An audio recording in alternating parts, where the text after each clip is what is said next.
সাল্লাম বলেন, ওগো নবীজি, এরা হলো ওই সমস্ত ব্যক্তি, এরা হলো ওই সমস্ত মানুষ যারা দুনিয়ার মধ্যে একজন আরেকজন মানুষের গীবত করত।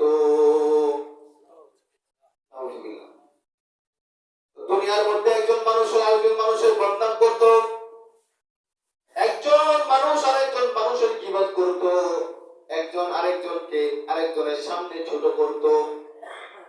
এই জন্য আল্লাহ রাব্বুল আলামিন তিনি বলেছেন, যদি কোন মুসলমান দুনিয়ার মধ্যে গীবত করে তাহলে কিয়ামত পর্যন্ত ওই ব্যক্তি নিজের লোক দ্বারা এরকম ভাবে শরীরকে চুলকাইতে থাকবে, খামচানো থাকবে, এবং নিজের শরীরের যত গোশত আছে নিজের নখ দ্বারা এরকম ভাবে উঠিয়ে ফেলবে। আর আমরা জানি যারা গীবত করে, গীবতকারী সে কেমন জানি নিজের মৃত ভাইয়ের গোশত খাওয়ার মতো। এজন্যই আল্লাহ রাসূলকে জিবরাইল বলতেছেন যে নিজের নখ দ্বারা গোশতকে উঠিয়ে ফেলবে, চুলকাইতে চুলকাইতে এরকম ভাবে। এরা হলো ওই সমস্ত লোক যারা দুনিয়ার মধ্যে এরকম ভাবে অন্যের গীবত করবে। এজন্য আমাদের সকলকে গীবত থেকে, অন্যের দুষ্কৃতা থেকে, অন্যকে ছোট করা থেকে, অন্যকে আরেকজনের সামনে অপমান করা থেকে বেঁচে থাকতে হবে কি হবে না? আল্লাহ রাব্বুল আলামিন তৌফিক দান করুন, সকলে বলি আমিন। আমিন। এরপরে যখন আল্লাহর হাবিব আরো সামনে অগ্রসর হতে লাগলেন, আর কিছু দূর সামনে অগ্রসর হওয়ার পরে আল্লাহ রাসূল সাল্লাল্লাহু আলাইহি ওয়াসাল্লাম দেখতে পেলেন একজন মানুষ রক্তের সাগরের মধ্যে, রক্তের নদীর মধ্যে এরকম ভাবে মাঝখানে দাঁড়িয়ে আছে। রক্তের নদীর মাঝখানে দাঁড়িয়ে যখন সে কিনারায় আসতে চাইছিল, কিনারায় আসার জন্য চেষ্টা করতেছে, আরেকজন মানুষ নদীর কিনারা থেকে বড় বড় পাথর নিক্ষেপ করে, আবার ওই মানুষ নদীর মাঝখানে চলে যায়। রক্তের নদী, দুর্গন্ধ রক্তের নদী, নদীর মাঝখানে একজন ব্যক্তি, তিন পাশ বন্ধ, এক পাশের রাস্তা, এটা দিয়ে তাকে কিনারায় আসতে হবে। এখন এই কিনারায় আরেকজন মানুষ বড় বড় পাথর নিয়ে দাঁড়িয়ে আছে।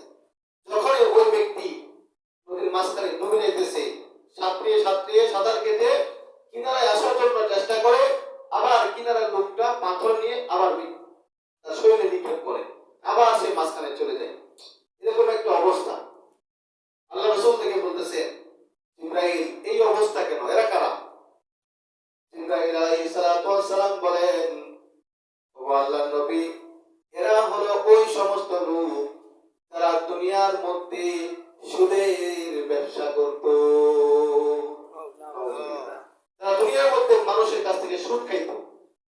মানুষ একটু বিপদে পড়ছে, বিপদে পড়ে তার কাছে টাকা চাইছে ঋণ হিসাবে, কিন্তু ঋণ দেয় না, সহযোগিতা করে না, বরং বলে টাকা দিব কিন্তু লাভ দিতে হবে। এরকম আছে না নাই? আছে। আজকে আমাদের সমাজের মধ্যে মানুষকে ঋণ দেওয়া, মানুষকে টাকা দিয়ে সহযোগিতা করা, এই জিনিসটা একেবারেই উঠে গেছে। ঠিক না? উপকার তো করেই না, বরং আমাকে যদি লাভ দাও তাহলে তোমাকে আমি টাকা দিতে পারি। এখন তুমি যদি নেও তাহলে নাও, না নিলে তুমি মরে গেলেও আমার কিছু করার নেই। আছে না নাই? তাদের শাস্তি কি? এরকম রক্ত, দুর্গন্ধ রক্তের সাগরের মধ্যে মাঝখানে থাকবে। যারা সুদ খায়, যারা সুদ দেয়, যারা সাক্ষী দেয়, সকলে কিন্তু এক কাতারে, সকলের শাস্তি এক হবে।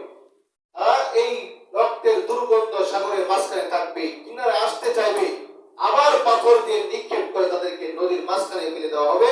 এরকম ভাবে সাঁতার না, এরকম ভাবে যতক্ষণ থাকবে ডুবে যাওয়ার চেষ্টা করবে, আবার এরকম কিনারে আসতে চাইবে, এরকম ভাবে কিয়ামত পর্যন্ত তারা আযাব ভোগ করতে থাকবে। এজন্য এই সুদ নামক হারাম জিনিস থেকে আমাদেরকে বেঁচে থাকতে হবে কি হবে না? হবে। আমাদের সকলকে আল্লাহ রাব্বুল আলামিন এই সুদ থেকে সব সময় বেঁচে থাকার তৌফিক দান করুন, সকলে বলি আমিন। আল্লাহ রাসূল যখন আবার একটু সামনে গেলেন, সামনে গিয়ে দেখলেন তুল রুটি আমরা যে হোটেলে দেখি বানাই, চোলাটা কেমন হয়?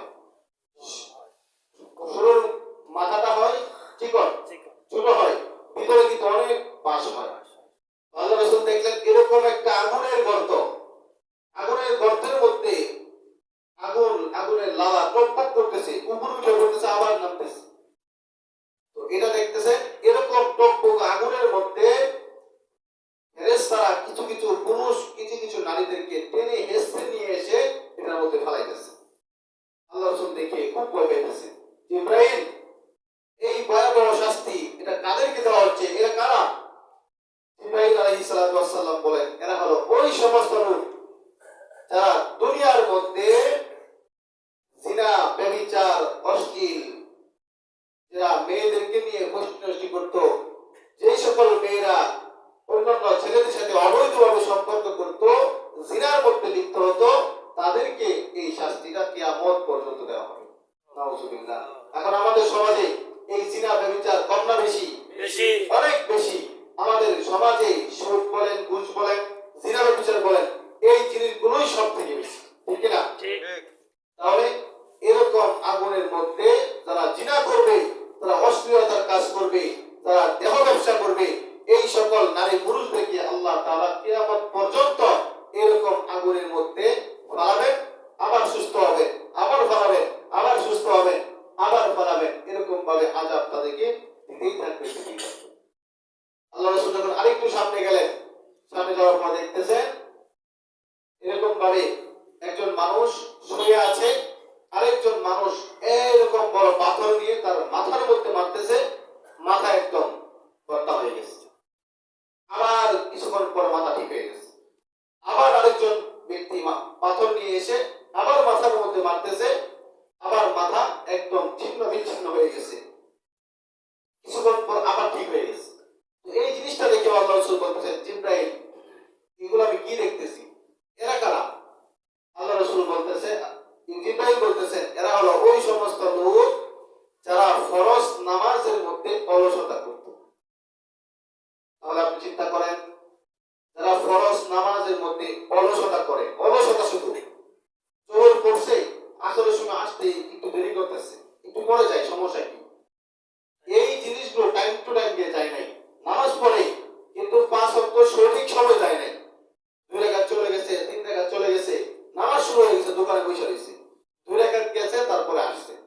এই অলসতা যারা ফরজ নামাজের মধ্যে করবে, তাদেরকে কিয়ামত পর্যন্ত এই শাস্তি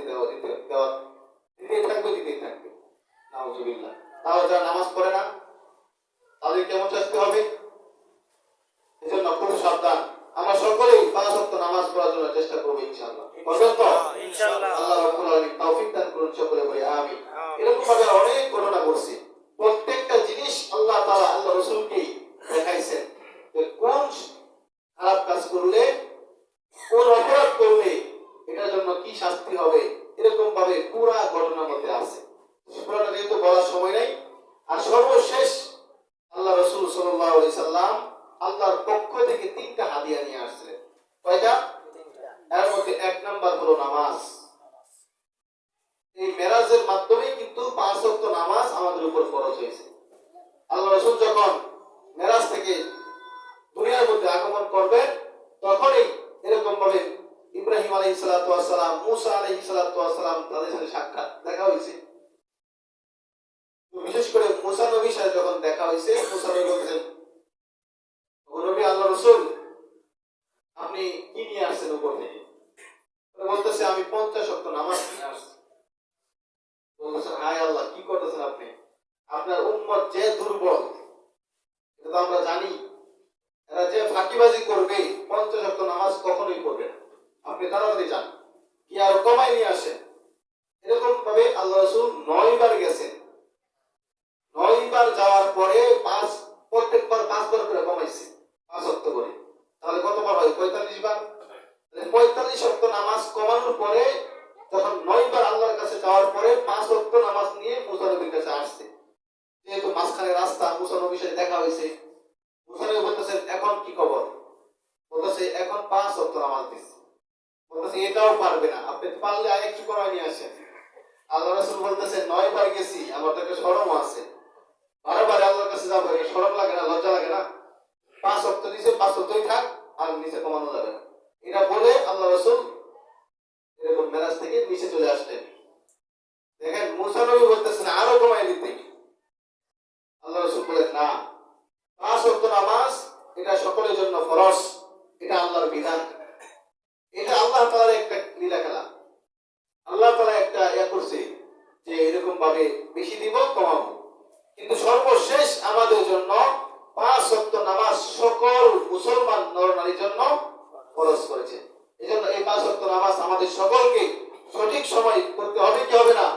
আল্লাহ রাব্বুল আলামিন আমাদের সকলকে সঠিক সময় 5 ওয়াক্ত নামাজ টাইম আমাদেরকে পড়ার তৌফিক দান করুন সকলে, আমিন। দ্বিতীয় আরেকটা উপহার দিয়েছেন, এটা হলো সূরাতুল বাকারার শেষের 3টা আয়াত। আমরা অনেকেই এটা জানি না, অথচ এই শেষের বাকারার শেষের 3 আয়াত আমানা রাসূলু বিমা উনজিলা ইলাইহি মির রাব্বিহি ওয়াল মুমিনুন, এখান থেকে শুরু করে একদম শেষ পর্যন্ত এই আয়াতগুলো যে কেউ মুখস্থ করে আল্লাহর কাছে দোয়া চায়, শত্রু থেকে মুক্তি চায়, বিপদ থেকে মুক্তি চায়, এরকম ভাবে অভাবে আছে অভাব থেকে মুক্তি চায়, সফলতা অর্জনের জন্য আল্লাহর কাছে দোয়া চায়, এই আয়াতগুলো পড়ে আল্লাহ তাআলা ওই ব্যক্তিকে প্রত্যেকটা জিনিস থেকে মুক্তি দিবেন। সুবহানাল্লাহ। অথচ আমরা কিন্তু জানি না। আর 3 নাম্বার হলো যারা কাফের আছে, ওই কাফের ব্যক্তি ছাড়া আল্লাহ তাআলা সকল ব্যক্তিদেরকে ক্ষমা করে দেবেন। সুবহানাল্লাহ। হয়তো কিয়ামতের মাঠে কারো নবীর সুপারিশের মাধ্যমে, আর হয়তো কোনো ওলি আউলিয়ার সুপারিশের মাধ্যমে, আর হয়তো কোনো আলেমের মাধ্যমে, কোনো কোরআনের হাফেজের মাধ্যমে, এরকম ভাবে নামাজি ব্যক্তির মাধ্যমে, কারো না কারোর মাধ্যমে আল্লাহ রাব্বুল আলামিন মুসলমান যারা থাকবে, আল্লাহকে বিশ্বাস করে, তাদেরকে আল্লাহ তাআলা ক্ষমা করে জান্নাত দান করবেন। সুবহানাল্লাহ। এজন্য আল্লাহ রাব্বুল আলামিন আমাদের সকলকে 5 ওয়াক্ত নামাজ সঠিকভাবে যেন পড়তে পারি এবং আল্লাহ রাসূলের যে সুন্নাত তরিকা, এই সুন্নাত তরিকা মেনে যেন আমরা চলতে পারি, আল্লাহ রাব্বুল আলামিন তৌফিক দান করুন সকলে বলি আমিন। এবং সুদ, ঘুষ, জিনা, ব্যভিচার, মানুষের সম্পদ মেরে খাওয়া, টাকা মেরে খাওয়া, যত প্রকার অন্যায় আছে, সকল অন্যায় থেকে আমরা যেন বেঁচে থাকতে পারি, আল্লাহ রাব্বুল আলামিন তৌফিক দান করুন সকলে বলি আমিন। এবং আমরা যেন এই রজব মাস প্রায় শেষ, শাবান আসবে, তো রমজান, আমরা যেন এখন থেকে বেশি বেশি ইবাদত করতে পারি, যে কোনো ইবাদতই হোক না কেন বেশি বেশি যেন আমরা করতে পারি, এবং রমজান পর্যন্ত যেন আমরা রমজান পাওয়ার সৌভাগ্য আমাদের হয়, আল্লাহ রাব্বুল আলামিন সেই তৌফিক দান করুন সকলে বলি আমিন। ওয়া আখির দাওয়ানা আলহামদুলিল্লাহি রাব্বিল আলামিন। যারা আমরা সুন্নাত করি নাই তারা